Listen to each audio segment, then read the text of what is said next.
first then I will present you. Okay. Professor Gereon Kopf received his PhD from Temple University in 1996. He is affiliated with Luther College, sponsored by the Japan Foundation and the Japan Society for the Promotion of Science. He visited Oberlin University in 1983 to 1994, Nansan University from 2002 to 2004, and Tohoku University in 2022 as a visiting researcher. He taught at Hong Kong University from 2008 to 2009, Saitama University 2013, 2015, and 2016, the Julius Maximilian University of Würzburg in 2018, and the University of Iceland from 2017 to 2022, and served grants from the Wabash Center from 2020 to 2022, and the Asian Network 2024 as a PI. He has published 60 plus academic articles and book chapters, as well as 60 plus encyclopedia entries, blogs, and essays on the fields of Japanese Buddhism, Japanism or Buddhist philosophy, philosophy of religion, and philosophy of mind. Authored Beyond Personal Identity in 2001, co-edited Merleau-Ponty and Buddhism in 2009, edited The Tao Companion to Japanese Buddhist Philosophy in 2019, co-edited Engaging Philosophies of Religion, Thinking Across Boundaries, 2025, and is the founding editor of the Journal of Buddhist Philosophy. He is currently working on Zen, Myth, History, and Diversity, 2026, and Philosophy of Mind and Around the World, 2026 too. He has developed the paradigm-shifting four-person philosophy and the multi-entry approach. Thank you very much, Professor Gereon, for being here today. So you can take the microphone. Thank you very much for inviting me to that conference, and also for your very kind introduction. And I would like to extend my welcome to everyone here. I apologize for not being able to attend all the panels, since the disadvantage of an online conference is that it interferes with real life, or real life interferes with the conference. So anyway, so I would like to start my talk, and I think I can share, right? Yes, you have access to share screen.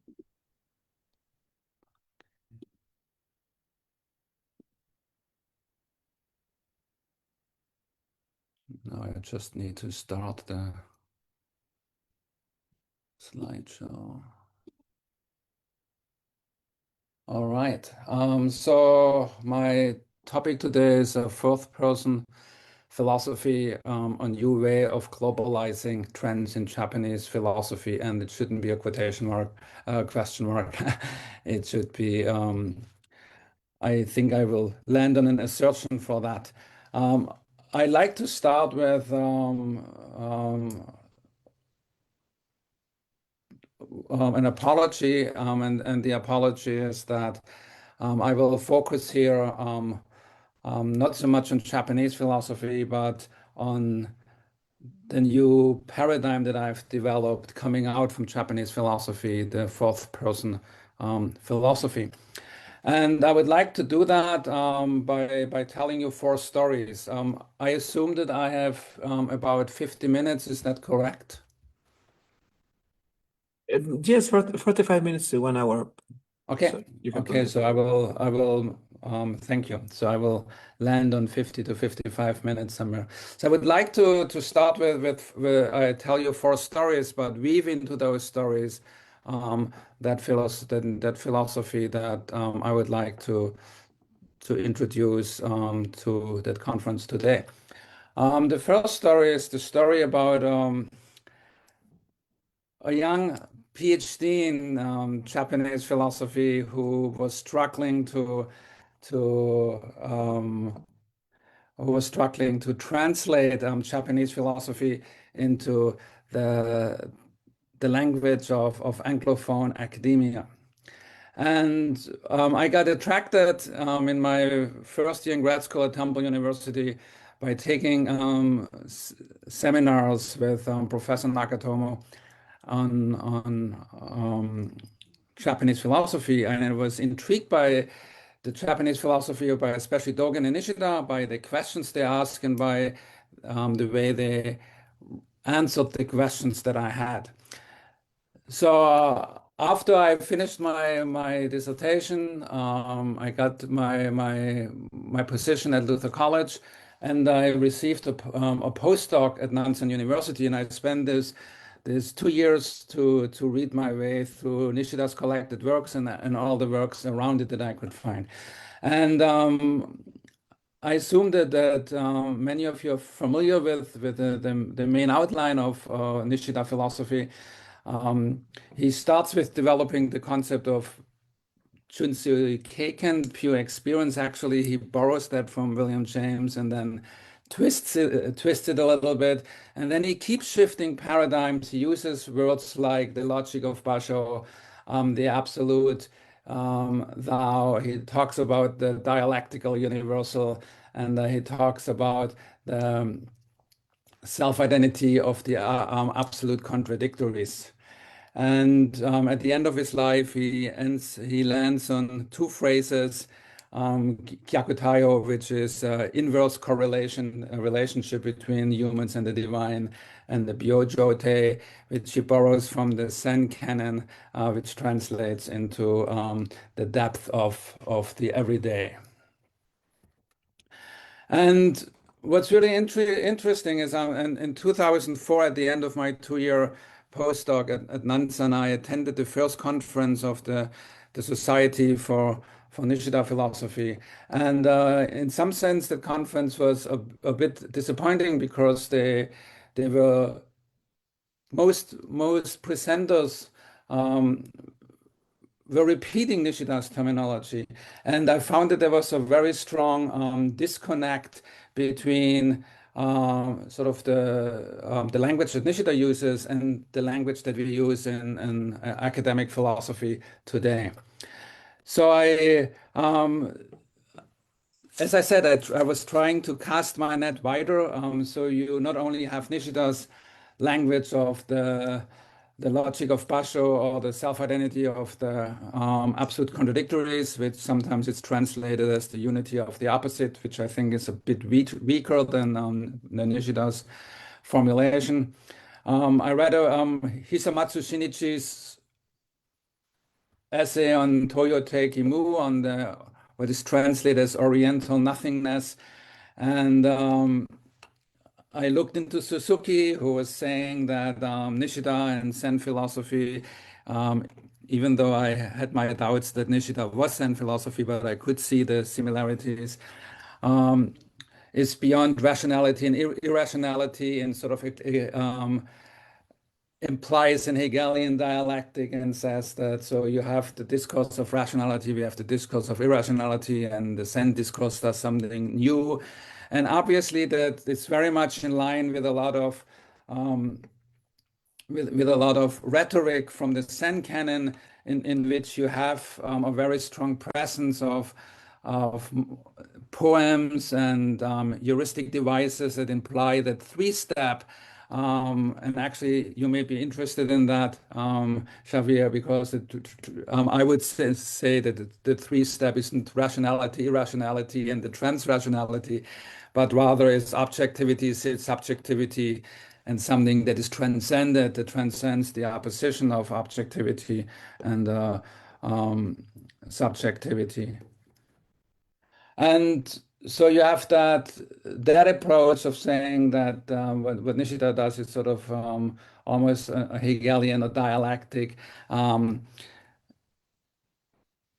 elevation, Aufhebung of the discourse of rationality and discourse of irrationality, and sort of implying either an irrational or trans-rational discourse.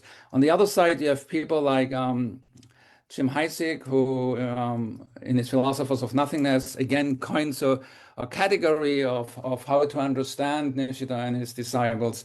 And On the other hand, he then in one or two articles suggests that actually what Nishida does is more like a mystical philosophy. And obviously, there's also a lot of textual evidence for that. If you look at Nishida's second major work, Chikago ni Okeru Chokkan to Hansei, Intuition and Reflection and Self-Consciousness. In this book, Nishida himself again uses sort of three steps, three different types of philosophy in the European context, and then says that he's most has the most affinity with Hegel's philosophy or with the philosophy of Christian mystics like Meister Eckhart and Jakob Böhme.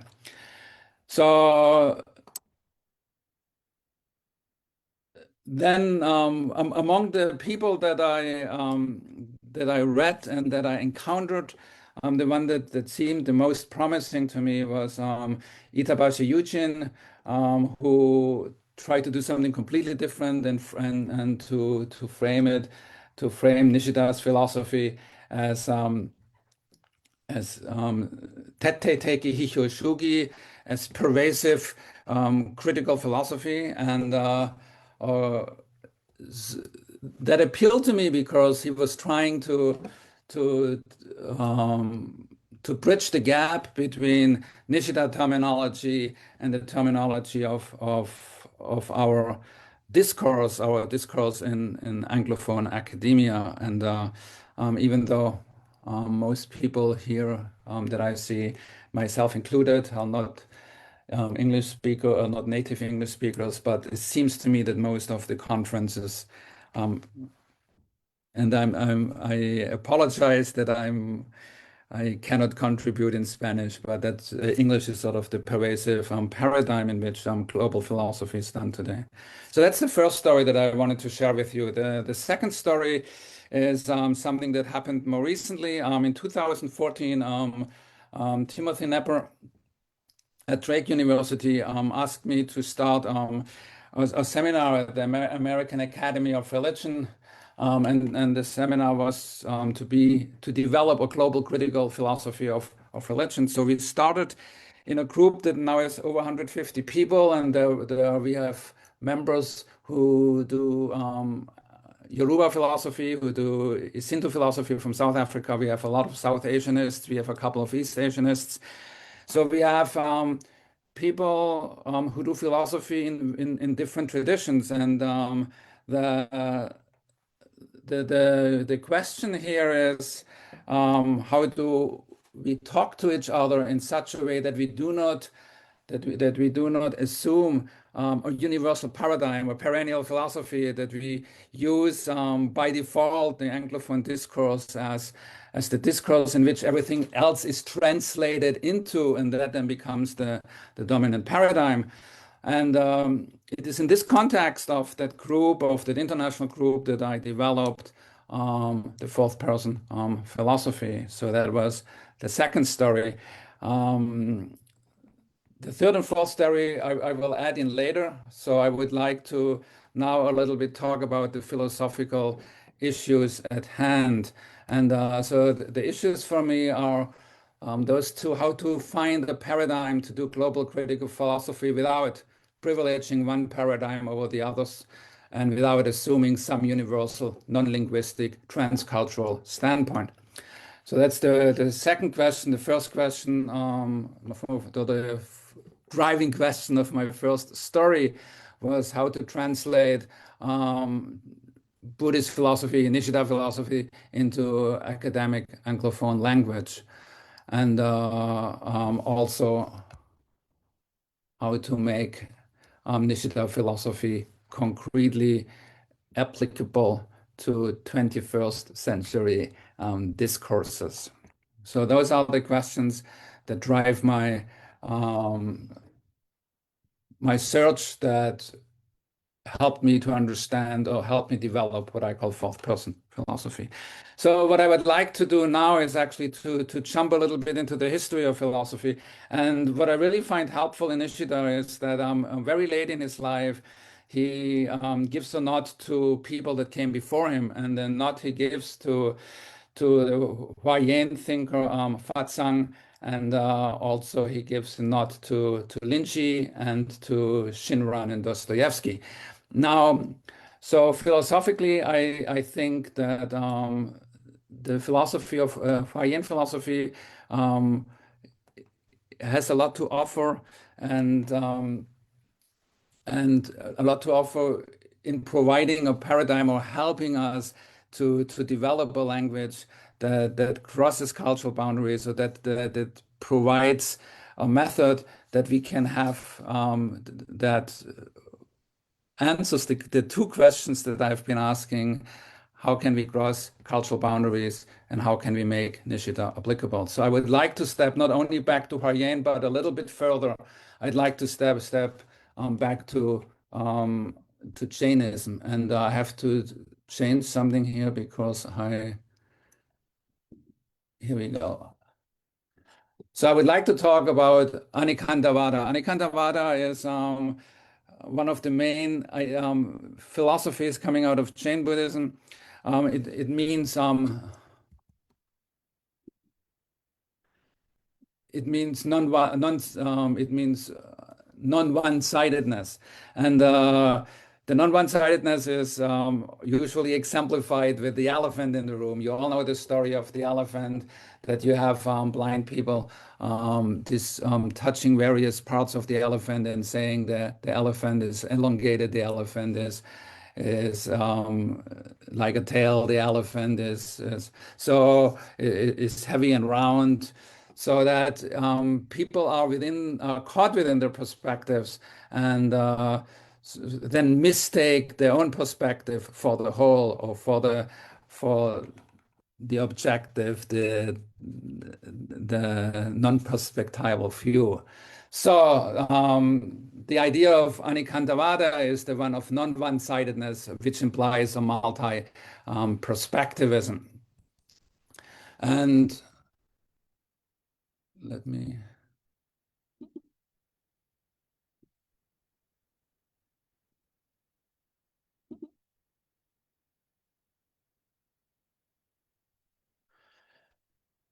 Um, so the notion of Nayavada is that of also of multi-sidedness, of non-doctrinalism, and so the question then is, within that system you have in Jainism the idea of omniscience, and something similar is going on also in Buddhist philosophy that I will get to in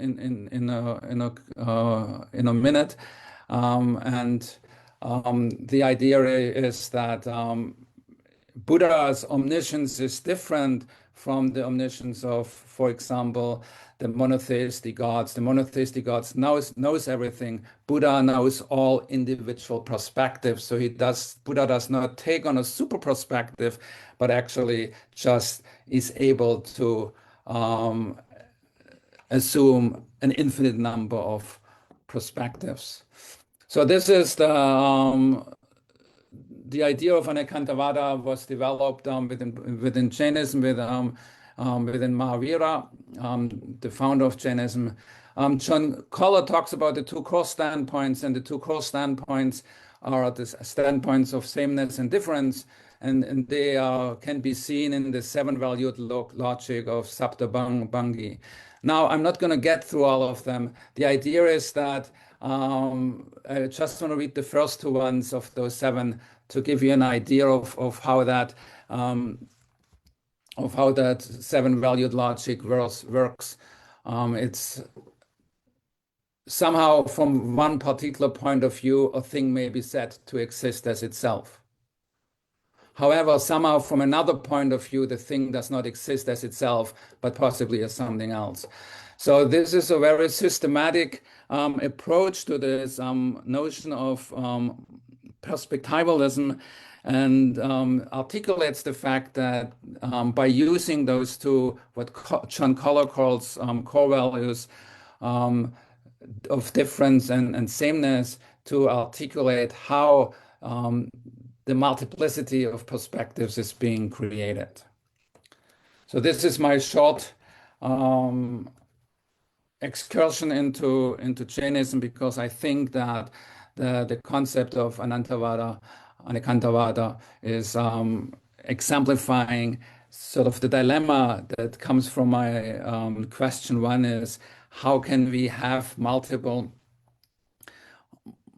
philosophers driving from multiple paradigm, communicating with each other without privileging one paradigm over the others. So the second round is I would like to talk about intrasnet and where is intrasnet. Here's intrasnet. So to talk about intrasnet, we can go through the the history of Buddhist philosophy. Again, the tetralemma actually picks up the notion of the various combinations of the two core values of the difference and sameness. The tetralemma approaches questions like does something exist always in four steps, looking at the existence, at looking at the identity, looking at difference, looking at both, and looking at neither. So the answer within the Buddhist context, however, is emptiness. So this is a layer that then Buddhist philosophers like Nagarjuna add to the notion of the non-one-sidedness or the perspectivalism within as developed by the chain system, and the notion that is added to it is the notion of emptiness. So that means that every perspective is only provisional, and that gets us then to the true truth that every claim is provisional and empty at the same time. Even the truth that everything is emptiness is only a provisional truth. That then gets us to the three truths, which is provisionality, emptiness, and the middle is that the truth of emptiness and the truth of provisionality are never separate. They are two sides of the same coin. And in the further development of Buddhist philosophy, that gets us to that if there is a truth, it's not a unitary truth. It's always one that is multiple, so that the oneness of emptiness is always expressed in the multiplicity of all phenomena. The oneness of truth is always expressed in the multiplicity of provisional perspectives. So we are now sort of racing through the history of Buddhist philosophy. This is the Tiantai perspective. And then we have Huayan philosophy ending the intersubsumptions of all phenomena. I'll talk a little bit more about that later, but at its core, what it means is that if there is this non-dual, this reciprocal relationship of the capital T truth and multiple perspective, or between the unity of the cosmos and individual phenomena, there is the same kind of reciprocal relationship among those multiple phenomena or among those multiple perspectives and provisional truths. And that gets us back to Nishida, because in his later work, Nishida actually phrases his logic of Basho within using the language of the dialectical world, which is also the dialectical world is the oneness which is mutually expressed in all individual phenomena, which then are mutually expressed among each other. And this leads us to the last piece of the puzzle, and this is Dogen's concept of expression. So the question here is, how do we translate those kinds of philosophies into today's discourses? Is it an absolutism? So if it's a non-one-sidedness, if it's an all-sidedness, is this an absolutism, or is it a relativism? Is a capital T truth, or is there only the multiplicity of provisional truths? is it something like the feminist standpoint epistemology that we end up on a perspectivalism in which we all have just a piece of the elephant, and we then need to, so we have our standpoints, and then we need to collaborate to construct what the elephant really looks like. There are other ways to say no, those systems are anti-absolutist because the multi-perspectivalism um, undermines the notion of truth. Some even say it's an anti-realism. So those are all terms that are being thrown around to describe the project of philosophers like those from the Huayan school and also Nishida, and none of them actually captures it. The more productive one, which I also think are still are still lacking, is things like non-dualism. You talk about the non-duality of subject and object, the non-duality of the truth and the truth of emptiness and the multiple provisional truth claims. Is it a non-essentialism that the main difference between what all those terms like absolutism and relativism and standpoint epistemology implies, that they're inherently essentialist, that they claim that there is something that we can latch to, and most of Buddhist philosophy and Nishida to a very large degree is rejecting that essentialism. Is it a multi-perspectivalism? So those are all, I think, more productive ways of talking about trying to frame Nishida's philosophy in our context, but I still find them lacking. So what I suggest is what I call a philosophy of expression. I'm getting that term from Dogen. It's Dotoku, which is literally actually means gaining the Tao. But so I would like to very quickly run through that philosophy expression. The first hint I get from this is again in Huayan philosophy, not Fatsang, but one of his disciples, Chengguan, who talks about the fourfold Dharma worlds. There's the world of particulars, there's the world of universals, but then there's the world of universal in particulars, and therefore there's the world of the particular and the particular.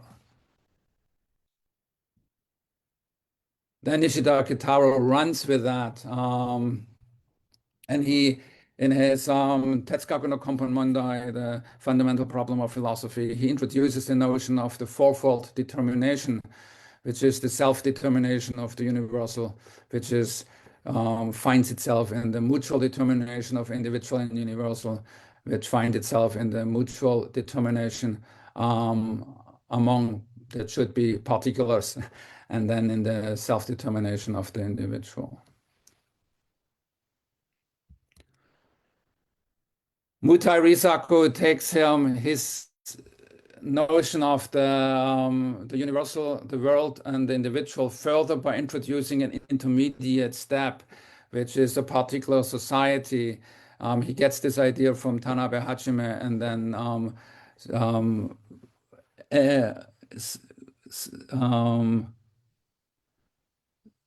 supplements the Nishida system by introducing a third term. The third term is that which is in the middle. For him, it's a particular society. For me, it's what Dogen calls the expression.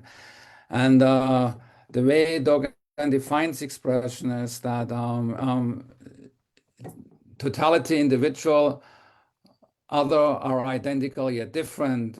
Every individual presents the totality, presences the self, and presences the other. What it means is that every expression, whether it's verbal or non-verbal, is also not expression. In the Gensho Koan, he says, whenever one side is highlighted, another side is obscured. And so he comes up with this term, he calls it dotoku fudotoku, which is expression and non-expression. That's why I'm writing expression under erasure, to say that, to express that whenever something is expressed, something else is obscured. So this is the very much outline of the philosophy of expression. This is where it comes from. I will jump over it. So for me, a philosophical of language says that individual language and heuristic models are expressions of totality. Each expression is full, but is incomplete. Predications that recognize the horizons of totality are religious, and expressions of the totality require an infinite amount of expressions. So this is the reflection of the reflection on the inspiration that I get from the Buddhist texts, from the Jain notion of Anikantavada, and from Nishida's logic of Basho and Mutai's notion of the species, the middle term that mediates between the totality of the world and individuals. To express that, I have developed the idea of the fourth person. So the fourth person, the inspiration I got from the fourth person is, again, on the left side, on the bottom, you see the Dharma world of the fourfold Dharma world of Chengguan. On the right side, you see Dogen's notions of expression is not expression. So those are the conceptual inspirations that I got. Why I use the term fourth person is the Toyama Shigeru wrote the book, The Fourth Person Pronoun. And the fourth person pronoun is a thing in the Ainu language. This is the book on the left side. So this is where I got the idea of formulating Nishida's and Dogen's philosophies into a language of a fourth person. I'm not the only one who does that. If there are questions, I can talk about it. Those four articles have used the notion of fourth person. Three of them before me, one of them came after my first publication. So I'm not the only one who uses that language. Since I'm giving the talk as a scholar, I wanted to just point out that I'm not the only one using that terminology. So if you talk about the fourth person pronoun, what does that do? And if you look at the Ainu language, and there are other languages that have a fourth person pronoun, it's very interesting. So the first person pronoun identifies the speaker, identifies subjectivity, identifies a private discourse. The second person pronoun identifies an interlocutor, identifies intersubjectivity, and implies some reciprocity, some in between. Third person pronoun implies objectivity. It talks about the content of the conversation between the first and the second person. And so it opens a public level of discourse. It talks about the outside. But the first person pronoun actually identifies the conversation as context. It highlights a multiplicity. One use of first person pronouns is when we have a multiplicity of three-person singulars. So what the fourth person pronoun highlights is multiplicity and contextuality. So I'm using the German word Umweltbewusst because I couldn't come up. It's Umweltbewusst is combines the notion of contextual environmental. So Umweltbewusst means that the context is actually environmental. So this is what the fourth person means, and this is where I got the idea from using the terminology of fourth person philosophy. So I would like now to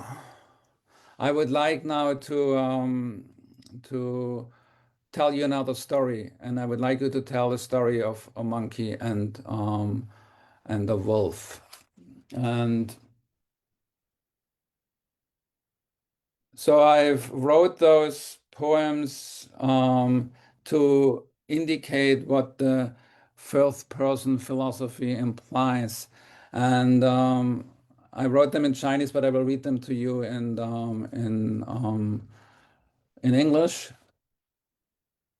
So it's the first one is the title. It's always the first line is the top line is the title, and then you have the poem. Monkeys playing in the trees, high up in the trees. The monkeys' play is unencumbered. There is no present danger. It is the monkey world. The second picture, practicing independence. From tree to tree, the little monkey jumps, leaving the parents practicing independence. Third picture. Seeing the wolf from the safety of the trees is the title, the poem.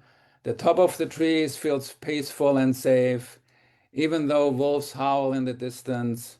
Monkey is the king of the trees.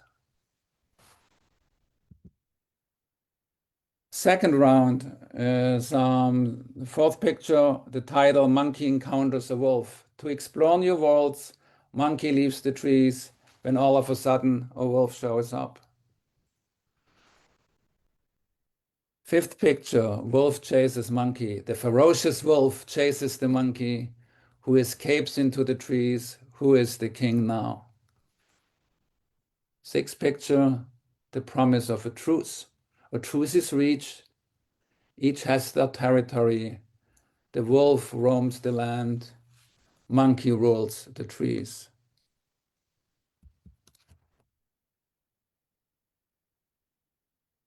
Enter the wolf cup. The cup lays on the river, trying to catch his reflection. Monkey catches and wonders, are they that different? Rescuing the wolf cub. Then one day, the river becomes a torrent. Monkey comes to the rescue. Together, they are stronger. Ninth picture, monkey and wolf form a symbiosis. The wolf is grateful, the monkey relieved. Through difference in species, they share an experience. It's the last round, I promise. Traveling together, they now work together and learn from each other. Visiting the home of the wolf, monkey understand the wolf's world. Looking in the water, seeing the wolf. Upon returning home, monkey drinks from the spring. In the water, however, wolf's face is reflected. Last picture, the coexistence of all beings. At the bottom of the lake, numerous beings appear. It is intranet, the coexistence of all beings.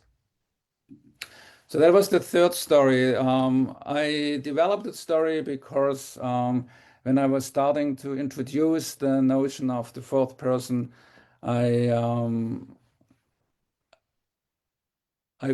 had the feeling that the story would be more helpful in exemplifying my ideas. So if there are questions, I'll be happy. I wrote an article on that, on those wolf pictures 4 years ago. And in this article, I have a very detailed philosophical and metapsychological analysis of those 12 pictures. I would like to focus on those four fundamental compartments here. So in the first compartment, you see the monkey interpreting the world through the monkey frame of reference. So even the monkey hears the wolf in the background. The monkey is not afraid of the wolf because in his world, in his system, the wolf is just something in the background. I call this compartment the sufficiency of the self. When the monkey leaves the trees, however, things change. They're now on a level playing field, or perhaps it's no longer that level. In the encounter with the wolf, the monkey realizes that his conception of the wolf and of the world was incomplete.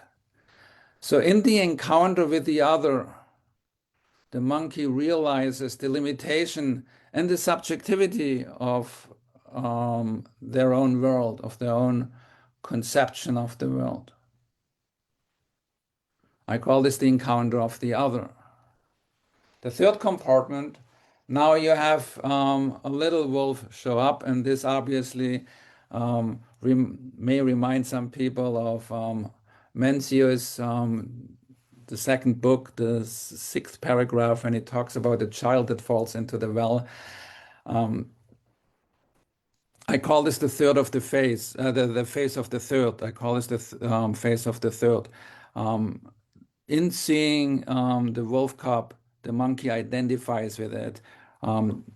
Just a few pictures earlier, monkey themselves had interactions with the parents and trying to be independent.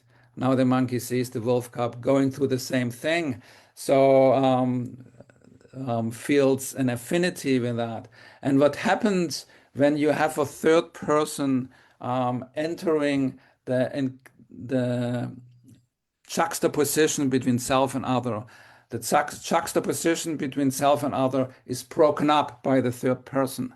The third makes things complicated. In the meeting of the third, you have shifting alliances and shifting allegiances. So there are some things that the monkey and the older wolf have in common. There's something that the older wolf and the younger wolf have in common. That's something the monkey and the younger wolf have in common. If you want to translate this into human discourses in the United States, I use that example. I use the example if you have three people, you have two Egyptians, you have one Egyptian Muslim, and you have one Egyptian who is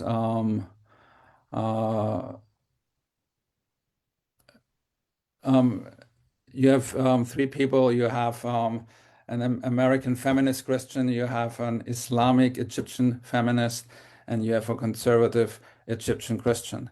So the two Christians share their common faith tradition. The two feminists share their common commitment to gender criticism. And the two Egyptians share the fact that they share a language, they share a culture. So even though if always two of them would meet, you would have a juxtaposition between them. In the face of the third, the juxtaposition between self and other is broken up, and now things become complicated. We have shifting allegiances. And the last thing I call the presence of the fourth is when we realize that those interrelationship between similarity and difference are much more complicated, that you actually need a multiplicity for for identities to be formed, but also for people to understand themselves within the context of others. So from this, I develop a meta-psychology. Again, the first round is the sufficiency of the self, where we create our conceptual language within our discourse. That could be within one person, but it could also be within one community. The second one is the encounter of the other, where you have the juxtaposition between self and other. The third one is the face of the third, and the fourth one that introduces. So the first one introduces subjectivity, the second one introduces difference, the third one introduces similarity, the fourth one introduces multiplicity, the presence of the fourth. So I would like to exemplify those four positions, those four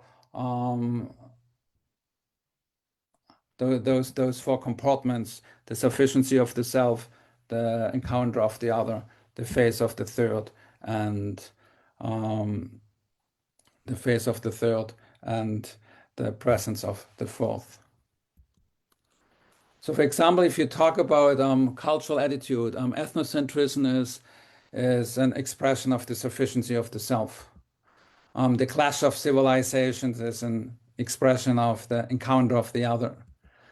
Cosmopolitanism is an embodiment of the face of the third. And what I call dotokuism, because I could not find an English word that works for it, the expression that I talked about earlier within Dogen, that every individual expresses the totality oneself and the others within one's own verbal and non-verbal expressions, and also fails to express that. This is what I call dotokuism.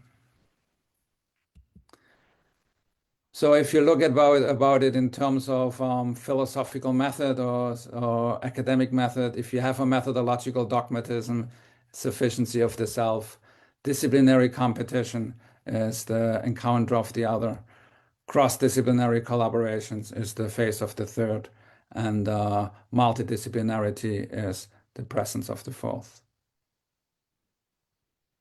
I'd like to do it one more time, and this time with relationships.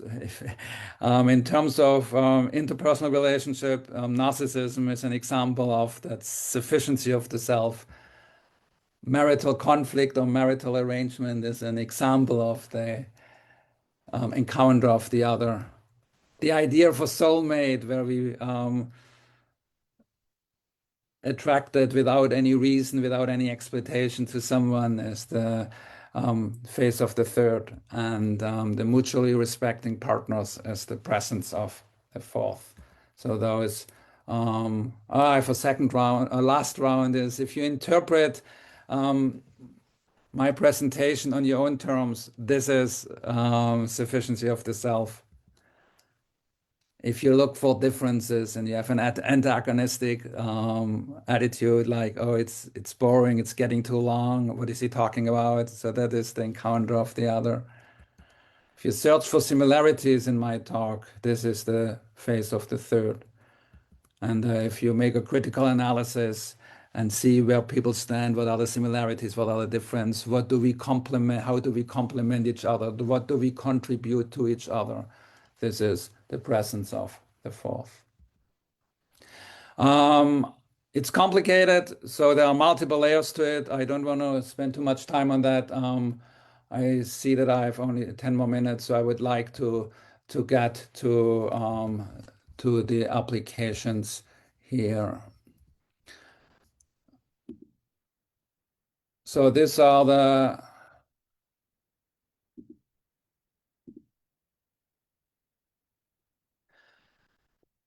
four basic principles. Again, subjectivity is expressed in the sufficiency of the self.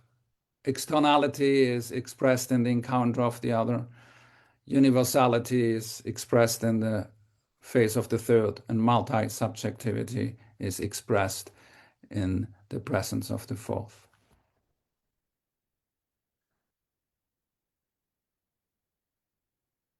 As a final section of my talk, I would like to suggest three basic applications of that fourth person philosophy.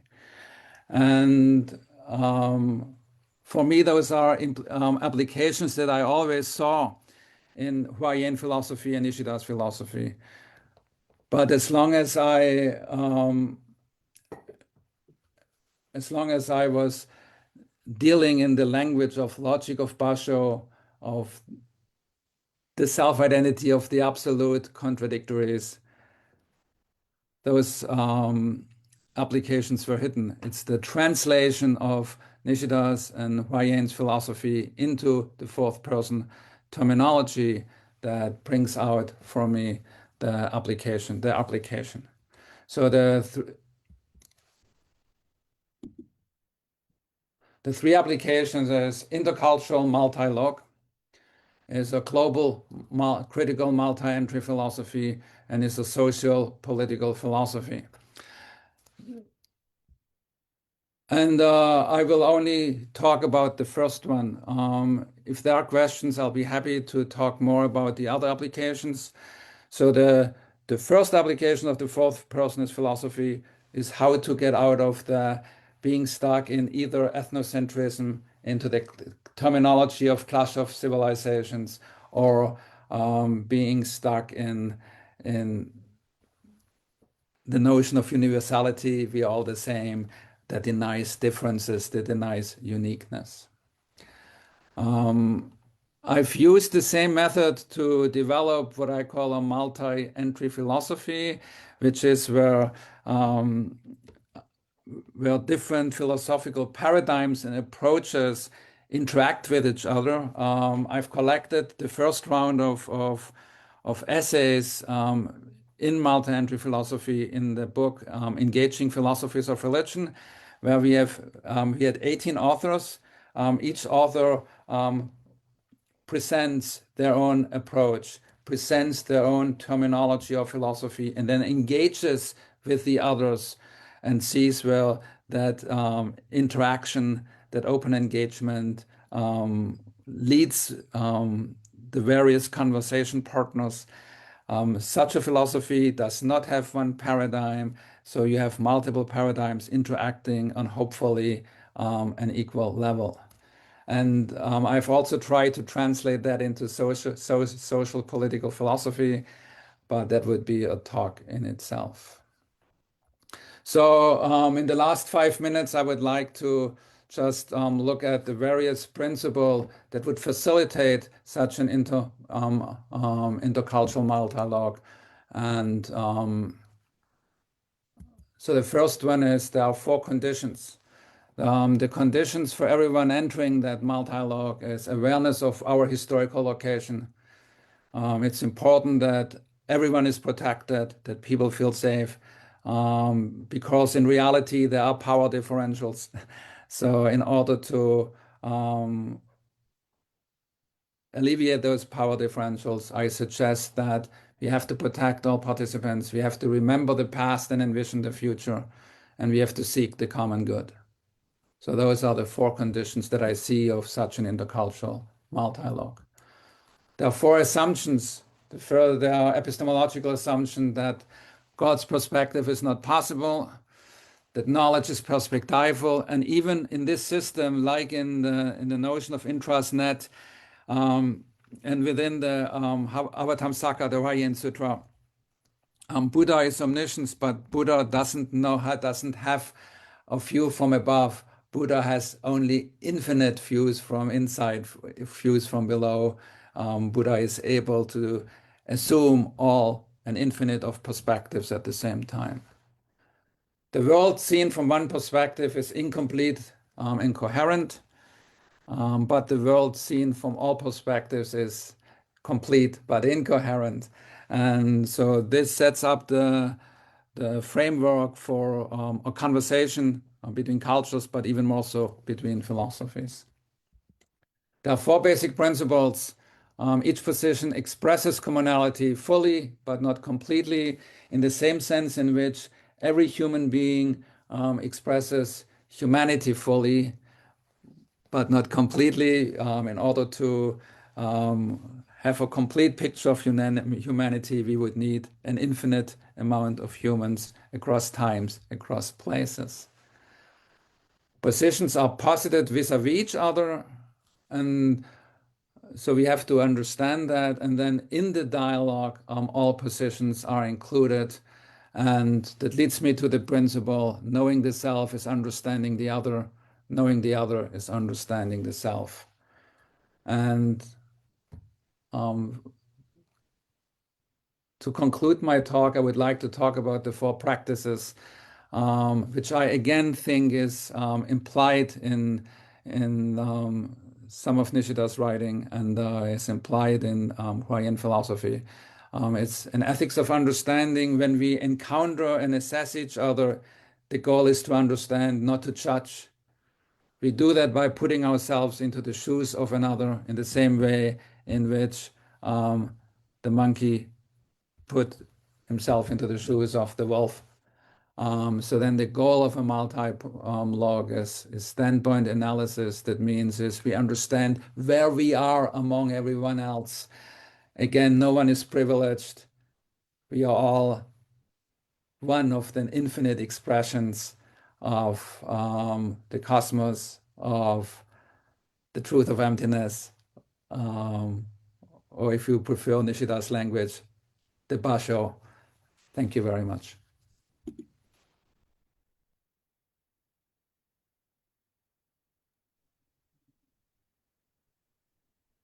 Thank you, Professor, for that wonderful exposition. It was really great understanding this fourth point of view. Well, we have some time for questions, so I'll ask the other assistants if they want to, or they have a question. I have a lot of questions, but I will reserve myself to give others the word first.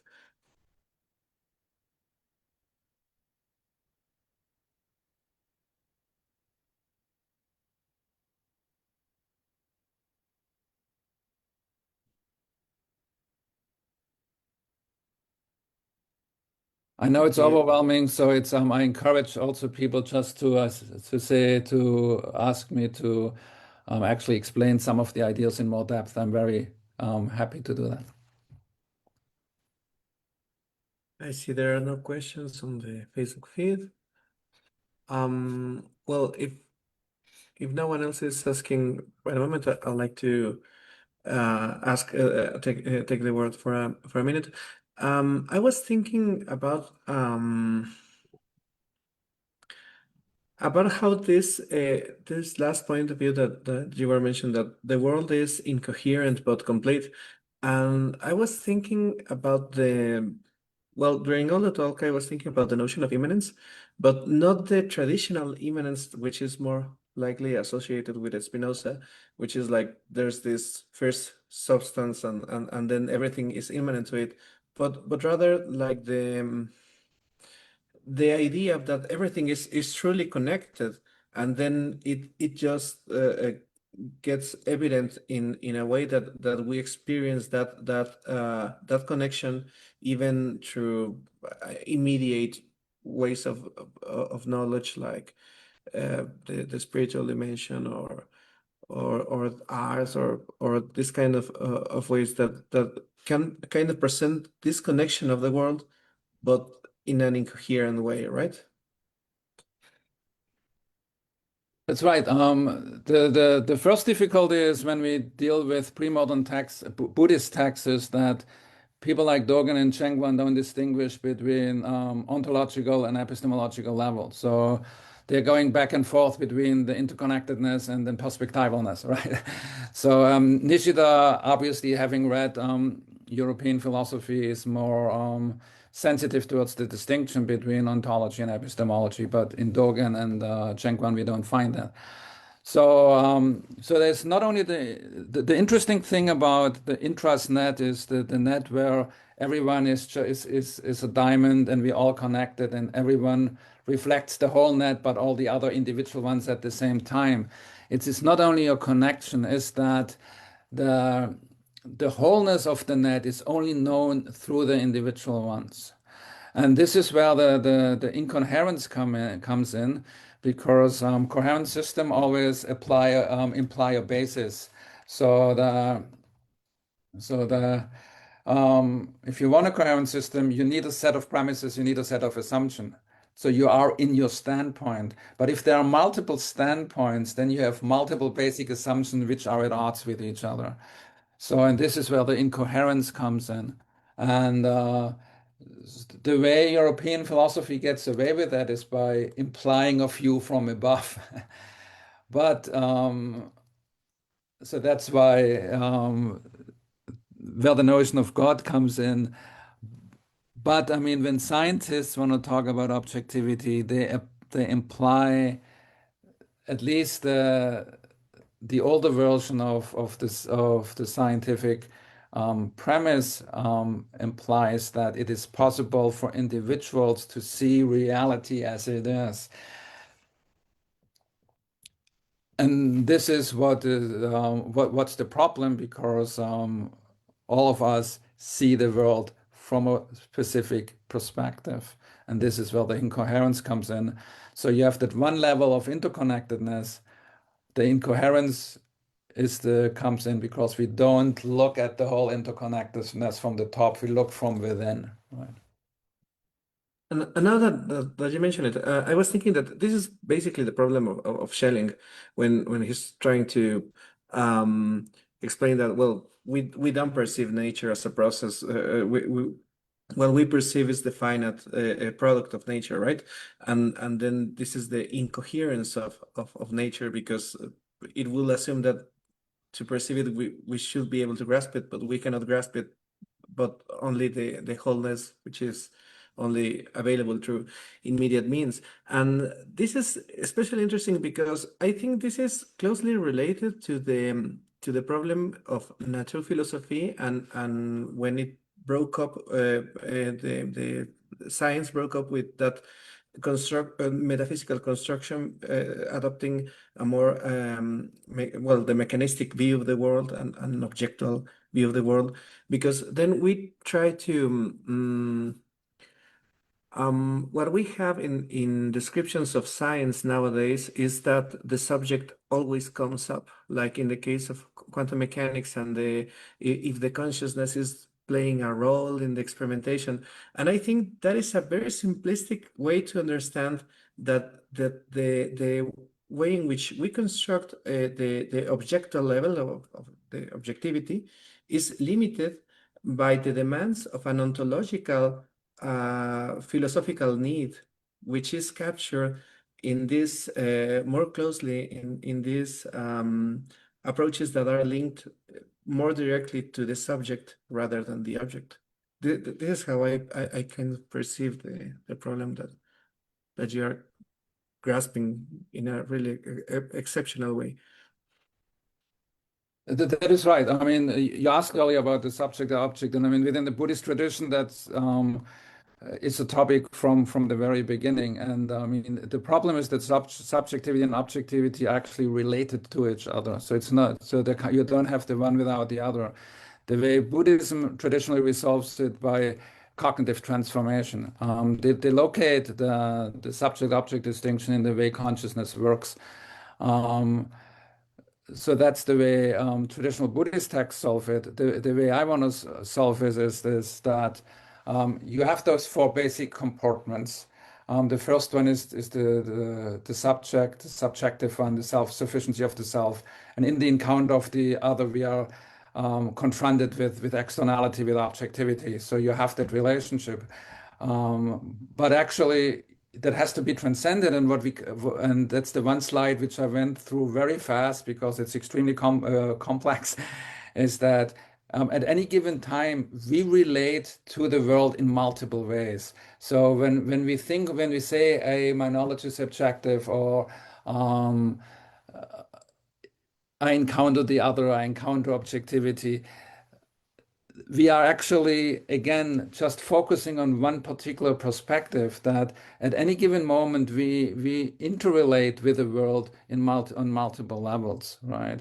And my advisor and also John Cromwell's advisor and Dennis disappeared again, Nakatomo. That's why he talks about the body, because the body is where subjectivity and objectivity meets. What I would add to that is I would add a multiplicity of body because again, to talk only about one body is an abstraction. So either even the second person perspective, where I and thou relate to each other, um, in the realm of somaticity is an abstraction because in real life we function on multiple levels. We interact not just with one person, we interact with a multiplicity of people. We interact with nature, we interact with computer. At the same time, you're thinking about something else, right? So this is, I guess, again where the fourth person philosophy comes in, is that we really need to start with the fact that we are not just interconnected, but there's always a multiple, every interaction works on a multiple of levels in multiple relationships. And so this is how I approach the subjectivity versus objectivity issue, is that it happens at the same time in multiple levels. Okay, we have a question in the Facebook chat, and then I'll give you the word, Christian. So this question is by Maria Edith Velázquez, which is who is a professor in the philosophy department of the University of Guanajuato. She asks, both Hegel and Spinoza subscribe immanence. The difference is whether they believe in a theological path for the development of the world. The coincidence is that reason can show the causality of it all. That is a very strong position for epistemology. Can we know what is happening? Is incoherence a difficulty to know the world? No, incoherence can be the difficult to know the world, but incoherence arises when you have conflicting basic assumptions, so conflicting standpoints, and so this is where incoherence arises, and then the result of it is um, difficulty in knowing the world. So I would say the incoherence arises in um, what Luhmann calls double contingency. That and the reason why I added the whole relationship language is because relationship is a good example for how double contingency works. That people use the same language and operate in the same space, but operate from different assumptions. And I think that is not only the case in romantic relationship, that's the case in all interaction. And it's also the case in interaction with us, with nature, because we, um, even the most objective-minded scientist is operating on anthropocentric assumptions, right? So that's why that was the genius of Thomas Nagel's what it's like to be a bat. We don't know. So there is the incoherence arises in the fact that the bat and we communicate on different assumptions, and therefore there can't be sort of an easy agreement, right? Okay, Christian, that's the question. Hi, Hi. Christian. Yeah. Thank you so much for such an interesting talk. And actually, like part of why I'm asking is because I'm very sympathetic to this sort of treatment and this use of Japanese philosophy. I'm just super interested. But so my question isn't exactly at the level of content, but more like your own sort of methodology, um, because you know you draw from a number of different sources, right? Dogen, Nagarjuna, and then also Nishida. And so, I guess my question is, because you're sort of drawing like a similar structure, like across these sort of different thinkers. So, what comes to mind just hearing this was, well, aren't there, differences between these thinkers, and in particular, specifically, uh, so I'm not as familiar with the more historical sort of philosophers, like pre-modern. But I mean, of course, like I think like, oh, okay, maybe there's some real differences between Nishida and these historical thinkers, pre-modern, although he might be like using their terms and their ideas, like, is he deploying them in different ways? So this is not you actually a critique. I'm actually just very sympathetic to this, so I want to learn more about the methodology you're applying. And maybe the answer is simply just like these are your influences, and you're interested in what you learn from them, and you're bringing them together in these ways. Or maybe it's a more of this historical claim that there is really this consistent structure that's applied, throughout. So I guess my question is just sort of like what's gained, what's lost in this sort of bringing these various thinkers in very different contexts under the same sort of umbrella. I'm just curious to hear your methodology. Yeah, thank you. Thank you. That's a very good question. Actually, I wanted to say among the apologies, which I then cut short because I didn't want to use half of my time for my talk for apologizing. One of the apologies is I'm actually a lousy scholar. I'm a philosopher. So, and what you said at the end is, and actually, this is why I like Nishida. Nishida is a rotten scholar. Do not need Nishida if you want to know Aristotle and Plato and all that. You read Nishida for only one reason, to understand Nishida, right? Also, what he does with Buddhist texts, you're right, it's completely half-assed. So as he develops his stuff, and then he says, by the way, Lynchy says this, and I go like, there's no connection here, right?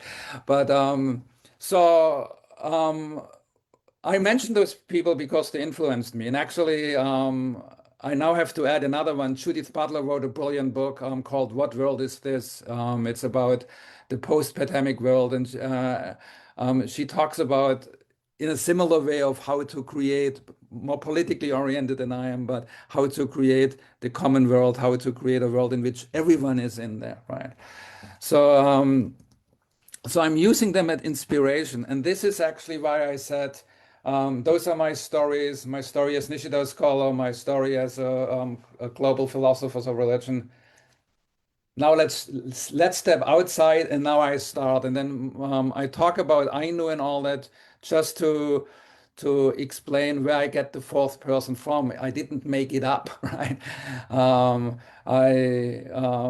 I found out that there is the fourth person pronoun. I was interested in how it worked, and I said, yeah, that's what I'm interested in, multiplicity. I'm sure that a linguist will tell me that I misrepresent Ainu language, right?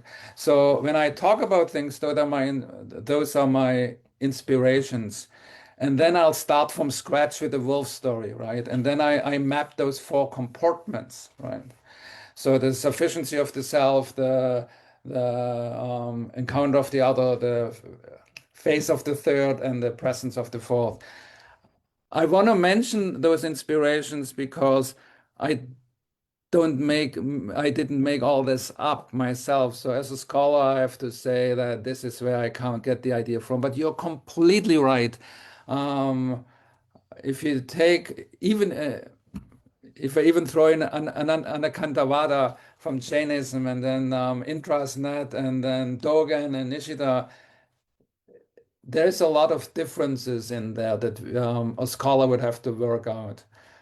What I'm interested in, what they have in common is that they talk about multi-perspectival realism in different ways. And rather than saying that they're all the same, I'm saying I'm rereading Nishida based on my reading of Huayan and of Dogen.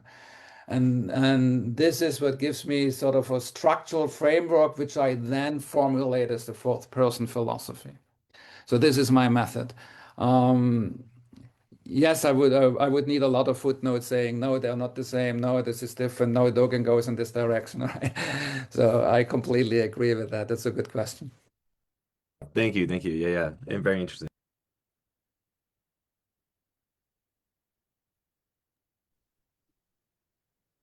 Let's see if we have another question.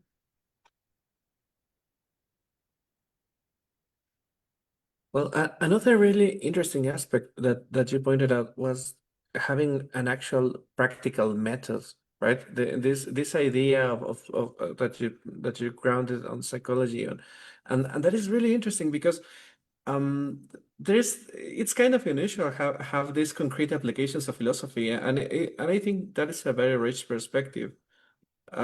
What made you think about that, or how did you?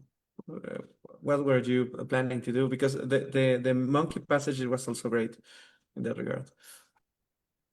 Um, so when I don't know if CY was at the conference, the first conference of the Nishida Society in 2004 in Kyoto. It was, in one sense, it was very exciting because I met all those people that I had read about, right, and read. On the other hand, it was always sort of again using the same terminology and saying, "Hey, he transcends Kant." And I was thinking, we're in the 21st century. I hope he transcends Kant, right? Kant was very important, but that was 200 years ago. So I hope we are past Kant by now. So that was frustrating. So what brought it in? That's why the second story with Tim Nepper is, so we're sitting in the room. I don't know how many people. We had a Rupa person, we had a Lakota person, we had an Isintu person, we had a couple of Hindu philosophers, a couple of East Asianists, a couple of Christian philosophers, a Derrida person, and we couldn't communicate, right? So we all had our own language, right? So so it occurred to me is that Nishida less, but what people like the Chengguan talk about is that we are all our own little world, right? And My favorite essay by Nishida is Chikaku ni Tsuite, about self-awareness. I think he wrote it in 1941 because he develops his philosophy as a response to Spinoza and Leibniz. And so then comparing Leibniz with intrasnet, so we all our own world, but for Leibniz, that's it. And for intrasnet is in our world, we communicate, we are not only um, in Leibniz monads, the monads also reflect the whole world, but they're still isolated. And in intrasnet, they reflect the whole world and interrelate, right? And so this is then I made the connection with if we frame of a philosophical framework or framework of a philosophical method that we who talk, even though we all talk English, we talk different languages, then we can communicate and not by developing a super language, a perennial language, which some philosopher trying to do, but by saying, hey, this is how I see the world. The other person says, this is how I see the world. Now let's talk, let's apply it. I'm trying to understand this person's methodology, this language, this person tries to understand mine. And then I realized that if only two people they either agree or they disagree, right? So to make that thing to break out of that antagonism of the self-other encounter, you need the third and the fourth, and this is then where the multiplicity came in for me. To represent the multiplicity of intrasnet, you need a minimum of 4 conversation partners. So this is where the terminology came in. And then I said, okay, let's talk about intercultural stuff. Let's talk about political stuff. And so then I started using the same method and applying it to different discourses. So that's the history of that. Thank you so much, Professor. Well, let's see if we have another question. Okay, Maria Edith is asking another question, and she's saying, there is a very known affirmation from pragmatism. If it works, it has to do something with the world. It may not be exact, but reflects something existing. That's right. That's right. But if I mean it's so the question is what is the goal, right? So in my approach, I believe that when I look at different philosophies, pragmatism, phenomenology, I think they all have something to contribute, right? So it's in a certain context, pragmatism is the way to go. In a certain context, phenomenology is the way to go, right? So I think that pragmatism has a lot to contribute, but I seem to hear from her contribution that while it works, it may work imperfectly, but it works, and that's the point, right? So what pragmatism solves imperfectly, that a conversation with another philosophical system can remedy that. It's not to replace pragmatism, it's to actually work together and in combination to become stronger and better. So I was thinking about Wittgenstein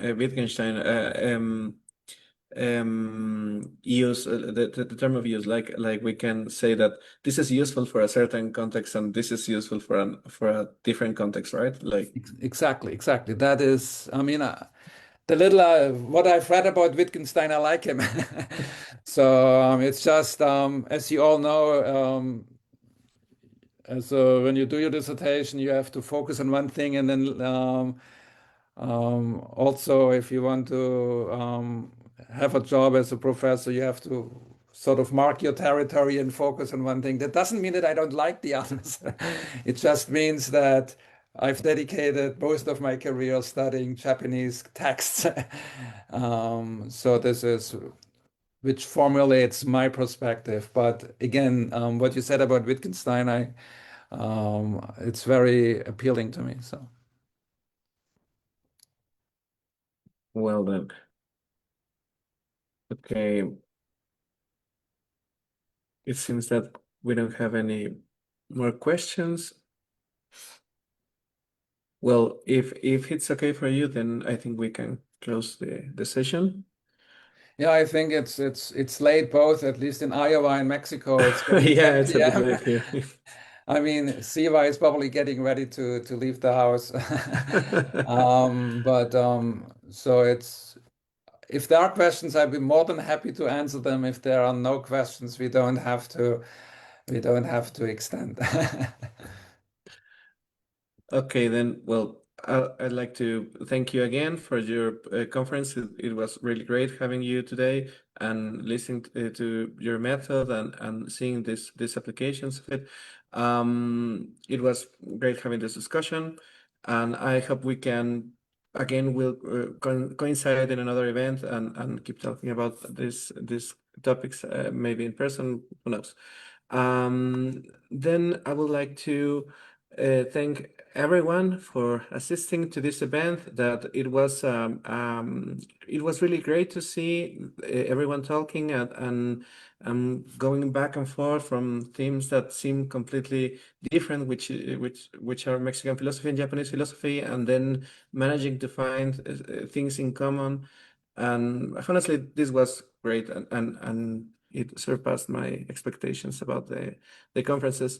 The most all the talks will be available online in the YouTube channel that I will send you afterwards. And well, then again, thank you everyone for this event. Without your participation, it will not be possible. So thank you again. Thank you again for having me. I really appreciate that.